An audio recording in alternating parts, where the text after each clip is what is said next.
아마 많은 분들이 허벅지가 좀 더 두꺼운 허벅대 체형이실 거예요. 아마 믿지 않으시겠지만 저도 꽤 허벅지가 두꺼운 편이거든요.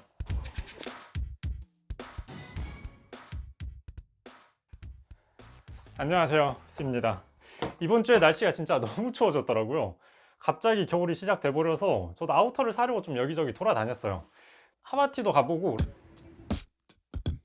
러드도 가보고 막 인터넷도 여기저기 다 찾아봤는데 진짜 도저히 제 마음에 드는 아이템이 없더라고요. 그래서 요즘에는 오히려 아우터보다 이렇게 데님을 많이 사고 있어요. 최근에 구입을 한 게 브라운야드 블랙진을 구입을 했고, 빈티지 리바이스도 하나 구입을 했고, 유스 데님도 이건 제가 리뷰를 했죠.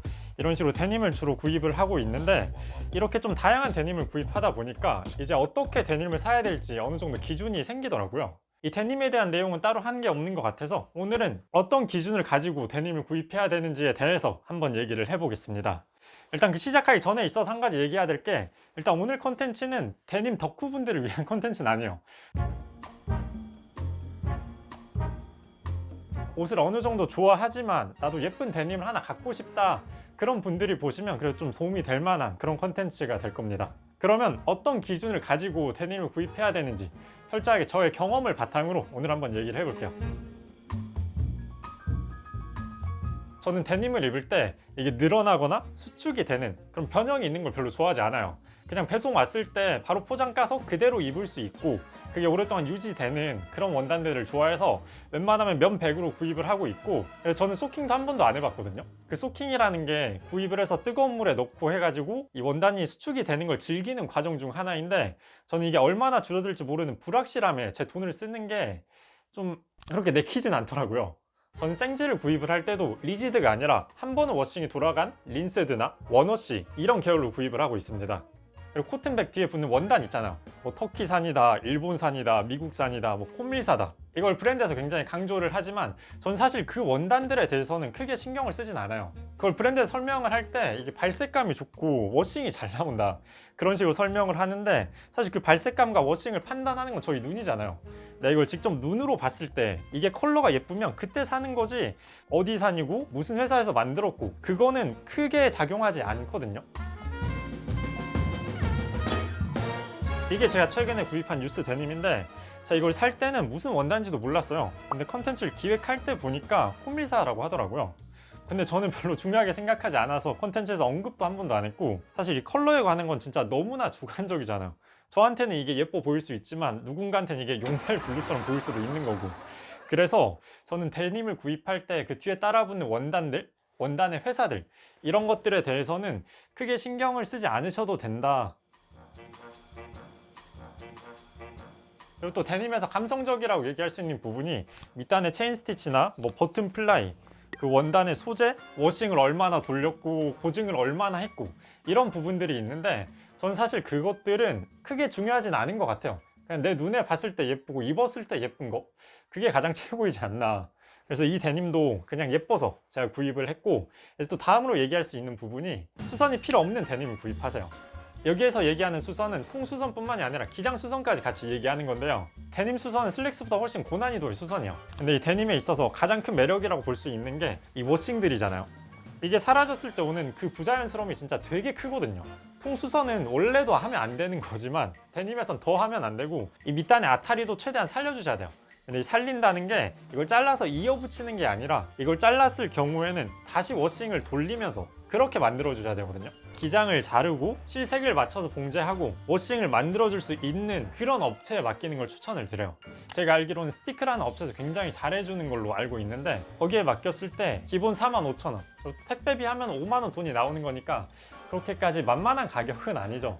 그리고 또 기장을 많이 자르면 밑단이 살짝 벌어지게 되니까 그런 부분도 고려를 해보셔야 되고요. 저는 웬만하면은 데님 같은 경우에는 통수선뿐만 아니라 기장도 수선하지 않아도 되는 그런 데님을 구입하는 걸 추천을 드립니다. 그리고 다음은 사이즈에 대한 얘기입니다. 아마 많은 분들이 허벅지가 좀 더 두꺼운 허벅대 체형이실 거예요. 아마 믿지 않으시겠지만 저도 꽤 허벅지가 두꺼운 편이거든요. 자, 허리가 얇아서 그렇지 이번에 구입한 데님들도 다 허리가 30 정도니까 저도 나름의 고충을 느끼고 있는 사람인데, 저는 데님을 선택할 때 허리 사이즈가 아니라 핏을 기준으로 선택을 해요. 데님은 진짜 입어보면 이게 나한테 맞는 바지인지 예쁜 바지인지 그걸 한눈에 확인할 수가 있어요. 근데 만약 허리가 좀 크다 그러면 그냥 벨트를 차는 걸 추천을 드리고, 사실 허리가 크게 되면 이 엉덩이가 조금 뜨게 되면서 약간의 그런 섹시한 무드가 깨지기는 해요. 근데 이거 어쩔 수 없는 부분이잖아요. 내가 허벅지를 줄일 수도 없고 허리를 늘리는 건 더 안 되고, 차라리 내 허벅지가 튼실한 걸 보여주는 거다, 오히려 좋아, 그렇게 생각하고 입으시면 좀 더 마음이 편하지 않을까, 그렇게 생각을 해요. 그리고 요즘에 제가 좋아하는 핏은 스트레이트, 레귤러, 그리고 플레어, 이렇게 세 가지를 좋아해요.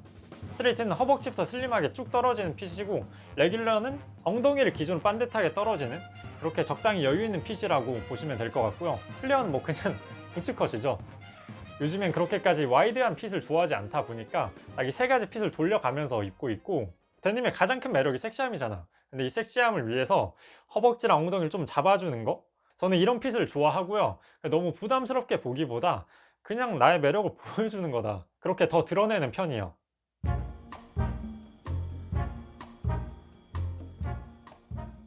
제가 한 2년 전쯤엔 슬랙스에 대한 가이드를 만들었고, 오늘은 이 데님에 대한 가이드를 만들었는데요. 확실히 이게 나이를 먹으면서 조금씩 취향이 바뀌는 것 같아요. 예전에는 오히려 대놓고 멋을 부리는 그런 스타일을 좋아했다면, 요즘에는 적당히 자연스러우면서 좀 더 날것이 들어간 그런 섹시한 무드를 더 좋아하게 되더라고요. 뭐 이건 사람마다 다 취향의 차이가 있겠지만, 요즘에 제가 좋아하는 스타일에 이 데님이 잘 맞다 보니까 다른 바지들보다 데님을 더 많이 산 것 같아요. 근데 뭐 슬랙스든 데님이든 간에 저는 옷을 입을 때 이제 지나치게 신경 쓰는 거는 좀 멋없게 느껴지더라고요. 그냥 뭐 더러지면 더러진 대로 입고 뭐가 묻으면 그냥 빨면 되고, 그렇게 생각을 하지 막 이거 묻었다고 그날 하루 종일 신경 쓰고 그런 거는 저는 잘 모르겠어요. 그냥 자연스럽고 쿨하게 옷이 아니라 나의 매력을 더 드러내는 거, 저는 그게 요즘엔 더 좋더라고요. 아무튼 오늘 영상은 여기에서 마치고요. 그럼 저는 이제 또 룩북 준비 지금 계속 하고 있으니까 또 미팅도 하고 영상도 만들고 또 부지런히 일주일을 보내다가 또 다음 주에 뵙겠습니다. 다음 주에 봐요. 감사합니다. To feel in heaven when my lover's near. Lord, let this moment last for another year. Though today has ended, the night's still young, I'd say. Lover, don't go away. 야, 옷 하얀데 고기 먹어도 되냐? 나도 상관없어. 그냥 빨면 되지.